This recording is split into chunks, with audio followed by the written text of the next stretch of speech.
Za ta projekt je vsako leto zanimanje zato, ker spodbujamo podjetništvo.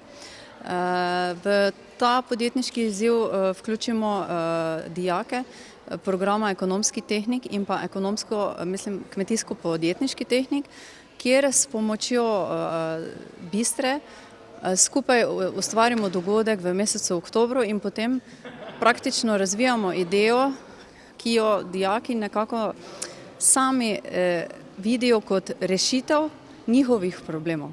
Mi kot mentorji v bistvu, kar se tiče idej, prepustimo dijakom, da je to res njihova lastna ideja, da so njihove zamisli. Mi smo potem samo tisti strokovna podpora, kako je potem izpeljati celoten proces, celotno nalogo, nastop in pa kje poiskati donatorje ali pa mogoče na kak način izvesti, da vidijo, ali je ideja smiselna, ali je uporabna ali ne. To je pač v bistvu potem naše delo.